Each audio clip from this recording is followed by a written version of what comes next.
오늘 말씀은 성전에서 종교 지도자들과 그리고 예수님이 주고받은 대화의 마지막 부분입니다. 이전까지 예수님께서는 종교 지도자들의 질문을 받으시고 그 질문에 답을 하셨습니다. 그리고 오늘 본문의 말씀에서는 그런 종교 지도자들에게 질문을 하고 계십니다. 본문 41절 말씀입니다. 예수께서 그들에게 이르시되 사람들이 어찌하여 그리스도를 다윗의 자손이라 하느냐. 예수님의 질문은 이것입니다. 어떻게 그리스도가 다윗의 자손이 될 수 있는가라는 질문입니다. 이 질문을 더 잘 이해하기 위해서 앞선 상황을 살펴볼 필요가 있습니다. 누가복음 20장 2절을 보면 대제사장과 서기관들과 장로들이 한 가지 질문을 합니다. 누가복음 20장 2절의 말씀입니다. 말하여 이르되 당신이 무슨 권위로 이런 일을 하는지 이 권위를 준 이가 누구인지 우리에게 말하라. 예수님께서 날마다 성전에서 백성들을 가르치시며 복음을 전하고 있는 상황 속에서 종교 지도자들은 이런 예수님의 사역을 방해하고자 했습니다. 그래서 무슨 권위가 있기에 내가 그렇게 행동하며 가르치고 있는지를 묻고 있죠. 그러면서 자신들이 가지고 있는 권위로 예수님을 누르려고 했습니다. 그러나 예수님께서 대묻는 질문에 그들은 아무런 답도 하지 못하였습니다. 여러 질문들이 오가고 이제 예수님께서는 자신이 어떤 권위로 이런 일들을 하셨는지 답을 주시기 위해 오늘 본문의 41절의 말씀을 질문을 하신 것입니다. 당시 유대인들은 사무엘하 7장 12절에서 16절에 기록된 나단 언약의 근거에 다윗의 아들이 이스라엘의 구원자 메시아로 올 것을 기대했습니다. 다른 말로 표현하자면 로마의 압제에서 자신들을 해방할 이스라엘의 주 다윗의 나라만 회복할 메시아를 소망했던 것이죠. 그런 그들에게 예수님께서는 잘못된 생각을 고치시며 지금까지 예수님이 했던 그 모든 사역이 어떤 권위에서 나오시는지를 말씀하고 계십니다. 그것을 말씀하기 위해 예수님께서는 시편 110편 1절의 말씀을 통해 그리스도께서 다윗의 자손일 뿐 아니라 다윗의 주가 되심을 이야기하고 계십니다. 오늘 본문 42절 후반부에서 43절의 말씀입니다. 주께서 내 주께 이르시되 내가 내 원수를 내 발등상으로 삼을 때까지 내 우편에 앉으라 하셨도다 하였느니라. 42절 후반부에서 앞에 언급된 주는 시편 110편 1절을 보면 여호와로 기록되어 있습니다. 다시 표현하자면 하나님께서 말씀하셨다는 것이죠. 그다음에 하나님께서 누구에게 말씀하셨는가? 내 주 다윗의 주가 되시는 이에게 말씀하셨습니다. 다윗의 주가 되시는 내 주가 어디에 앉아 있습니까? 하나님 우편에 앉아 계십니다. 다윗이 주로 고백한 분, 그 그리스도 주가 바로 예수님이시죠. 예수님께서는 그리스도로 이 땅에 오셨습니다. 다윗의 자손으로, 혈통으로는 다윗의 자손으로 오셨죠. 그러나 동시에 다윗의 주로 오셨습니다. 참 신이신 예수님께서 이 땅에 참 사람으로 오셨다는 것입니다. 단지 이스라엘을 위해 그 땅 가운데 다윗의 나라를 세우러만 오신 것은 아니죠. 온 세상 가운데 하나님의 나라를 세워가시며 열방의 주로 이 땅에 오신 것임을 지금 말씀을 통해 밝히고 있는 것입니다. 종교 지도자들이 무슨 권위로 이 일을 행하느냐라는 그 질문에 또한 43절의 말씀과 같이 하나님 우편에 앉은 주의 권위로 이 모든 일들을 행하신 것임을 밝히고 있는 것이죠. 그들이 가지고 있는 편협한 그리스도관, 그리고 주님께서 이 모든 일들을 하신 것에 대해서 불평과 불만을 가지고 질문을 했던 그 모든 답에 대해서 이렇게 답하고 계신 것입니다. 참 신이신 예수님께서 참 사람이 되시는 성육신 사건을 통해 이 땅에 오셨습니다.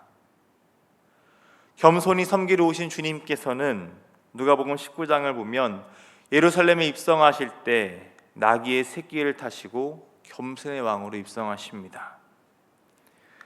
그리고 후에 참 사랑으로 섬기시며 십자가에 달려 죽으심으로 그 사랑을 확증하십니다. 하나님의 뜻을 가지고 오신 예수님께서는 하나님의 뜻대로 살아가셨죠. 그런데 하나님의 뜻, 말씀을 기록하고 가르치는 서기관들은 그런 하나님의 뜻에는 관심 없는 삶을 살았습니다. 그런 그들의 모습을 이야기하시며 예수님께서는 오늘 본문의 말씀을 통해 제자들에게 서기관들을 삼가라 라고 이야기하십니다. 본문 46절의 말씀을 보겠습니다. 긴 옷을 입고 다니는 것을 원하며 시장에서 문안받는 것과 해당의 높은 자리와 잔치의 윗자리를 좋아하는 서기관들을 삼가라. 46절 맨 끝부분에 사용된 삼가라, 여기에 사용된 헬라어는 프로세코라는 단어입니다. 조심하다, 경계하다라는 뜻을 가졌는데요.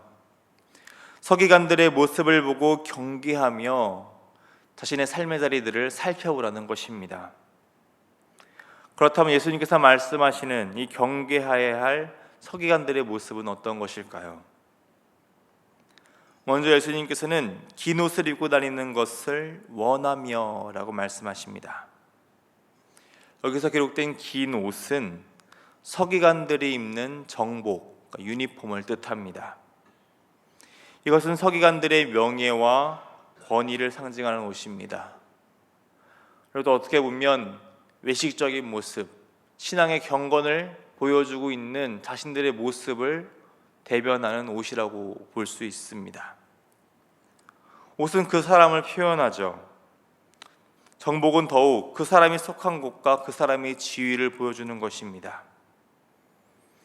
당시 서기관들은 자기의 존재를 가시하기 위해 나는 이런 사람이다, 이렇게 종교적 의를 드러내는 사람이다라는 것을 보여주기 위해 정복을 입는 것을 즐겨했습니다.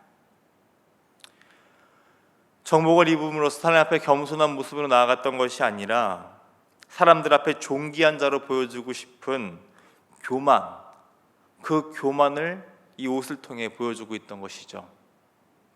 예수님께서는 그런 서기관들의 교만의 자리를 경계하라고 말씀하신 것입니다. 그들은 또한 시장에서 문안받는 것을 좋아했습니다. 인사받는 것을 경계할 필요가 있나라고 생각하실 수 있지만 여기 문안에 사용된 헬라어를 직역해 보자면 아부하는 자들의 아첨이 담긴 인사입니다.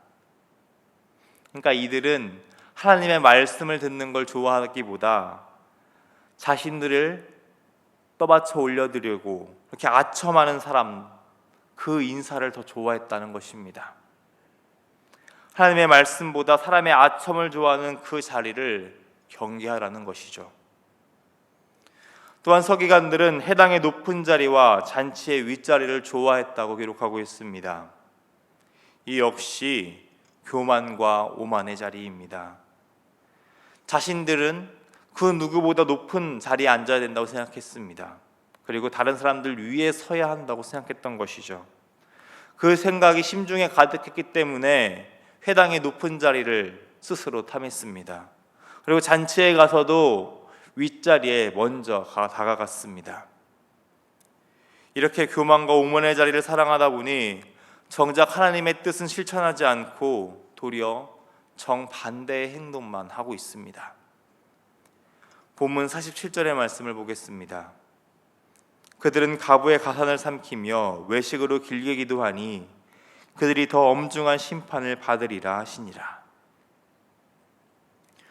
구약의 말씀을 보면, 특별히 율법의 말씀을 보면 하나님께서는 분명하게 사회적 약자에 대한 사랑을, 그 사랑의 율법을 선포하셨습니다. 그 사회적 약자 중 대표적인 사람이 바로 과부죠. 당시 남성 중심 사회에서 남편을 잃은 과부들은 공동체의 도움 없이는 살아가기가 어려웠습니다. 그런데 율법을 지키며 그 사랑을 전해야 할 서기관들이 오늘 말씀을 보면 도리어 그런 과부의 가산을 삼키고 있다고 합니다. 사랑을 베풀어야 될 그들이 도리어 착취를 하고 있는 것이죠. 사랑 대신 욕심이 그들의 마음 가운데 자리 잡고 있었습니다. 나눔과 섬김을 해야 될 그들은 사라지고 위선만 그 자리에 가득해 악취만 가득 풍겼다는 것입니다. 그런 자신들의 악과 악취를 가리기 위해 외식으로 길게 기도합니다. 그러니까 경건의 모습을 과장하게 보여줌으로써 그들이 행하는 악을 보지 못하게 하는 것이죠. 그러나 예수님께서는 분명하게 말씀하십니다. 하나님의 엄중한 심판이 그들에게 임할 것이다. 하나님께서 알고 계신다. 그러니 탐욕과 위선이 가득한 서기관들의 자리를 경계하고 조심하라고 예수님께서는 제자들에게 가르치고 계신 것입니다. 이렇게 경계해야 될 자리를 가르치신 후 예수님께서는 헌신과 믿음의 자리를 말씀하십니다. 본문 21장 2절의 말씀을 함께 보겠습니다. 또 어떤 가난한 과부가 두 렙돈 넣는 것을 보시고, 장면이 잠시 전환이 됩니다. 가난한 과부가 두 렙돈을 헌금하고 있죠. 렙돈은 그 당시 가장 작은 단위, 아주 가치가 작은 동전을 뜻하는 것입니다. 1절에서 언급된 부자의 헌금과 비교해 보면 정말 보잘것없는 돈이죠. 오늘날의 돈으로 환산해 보자면 대략 2,000원 정도의 돈이라고 합니다. 그런 그녀의 헌금에 대해 예수님께서는 이렇게 말씀하십니다. 3절의 말씀입니다. 이르시되 내가 참으로 너에게 말하노니 이 가난한 과부가 다른 모든 사람보다 많이 넣었도다. 다른 모든 사람, 특별히 그 앞서 넣었던 부자보다 더 많이 넣었다고 말씀하십니다. 그리고 그 이유를 4절에서 이렇게 말씀하십니다. 그 가난한 중에서 자기가 가지고 있는 생활비 전부를 넣었느니라. 생활비에 사용된 단어 비오스는 생활비라는 뜻도 갖고 있지만 동시에 생명을 뜻하는 단어이기도 합니다. 그러니까 과부는 자신의 생명을 유지하는 데 드는 모든 것을 하나님께 드렸다는 것이죠. 궁핍한 마음으로, 아끼는 마음으로 자신이 가지고 있는 돈의 절반을 드리지 않았습니다. 전부를 하나님께 드립니다. 그 과부는 자신의 생명을 하나님께 의지하며 자신이 가진 모든 것을 헌신의 마음으로 하나님께 드렸다는 것이죠. 과부가 헌금을 통해 보여준 헌신은 그녀의 믿음을 보여준 것입니다. 돈의 많고 적음보다 중요한 것은 진심이라는 것이죠. 예수님께서는 당시 부자들이 자신의 부를 과시하듯 헌금했던 그것들보다 자신의 전부를 드린 과부의 헌금을 더 많이 넣었다고 말씀하십니다. 우리가 추구해야 될 것이 바로 이것이라는 것이죠. 과시와 외식하는 그 모습, 그것보다 더 중요한 것은 헌신과 믿음이라고 말씀하고 계신 것입니다. 우리 예수님께서 주로 오셨습니다. 그러나 세상의 주와 달리 겸손의 주로 우리를 섬기러 오셨죠. 하나님의 사랑을 전하는 자로 오셨습니다. 그리고 그 삶을 가르치시기 위해 제자들을 부르셨습니다. 그리고 오늘 또한 우리를 부르고 계십니다. 예수님의 제자가 설 자리는 세상의 가치를 따르는 오만과 교만, 외식과 탐욕의 자리가 아닙니다. 섬김과 사랑의 자리, 그리고 헌신과 믿음의 자리라고 오늘 주님께서는 말씀하고 계십니다. 오늘 우리는 삼가라고 말씀하신 주님의 말씀과 같이 우리의 자리를 살피며 제자의 자리가 아닌 곳들을 경계하는 삶을 살아야 합니다. 겸손의 왕으로 오신 예수님을 나의 구주로, 나의 주로 고백하고 계십니까? 이 질문에 아멘이라고 답하신다면 우리는 예수님을 닮아 사랑과 섬김의 삶을 살며 헌신과 믿음의 자리로 나아가야 합니다. 오늘 하루 두 랩돈을 드린 가부와 같이 우리의 전부를 하나님께 드리며 하나님만을 의지하는 믿음의 사람들이 되시기를 바랍니다. 또한 주님의 그 사랑을 우리의 삶의 자리에서 보여주며 섬김과 헌신의 삶을 사시는 여러분이 되시기를 주님의 이름으로 축원합니다. 기도하겠습니다. 우리를 사랑하셔서 이 땅에 독생자를 보내신 하나님 아버지의 사랑에 감사를 드립니다. 겸손의 왕으로 오셔서 사랑으로 섬기시는 예수님의 모습을 닮아가는 제자의 자리에 오늘 우리를 부르셨습니다. 그 부르심에 따라 살아갈 수 있도록 우리의 마음을 주관하여 주옵소서. 오늘 말씀 속에서 삼가라고 하신 서기관들과 같이 교만과 오만, 탐욕과 외식의 자리에 들어가지 않게 하여 주시옵소서. 두 랩돈을 드린 가부와 같이 우리의 전부를 하나님께 드리며 하나님만 의지하는 믿음의 사람이 되도록 은혜를 내려 주옵소서. 이 새벽 기도로 하나님께 나아갈 때 우리의 주가 되시는 주님을 온전히 의지하며 하나님 나라의 백성을 부르신 그 음성에 응답하는 복된 시간이 되게 하여 주옵소서. 사랑이 많으신 우리 주님 예수님의 이름으로 기도드립니다. 아멘.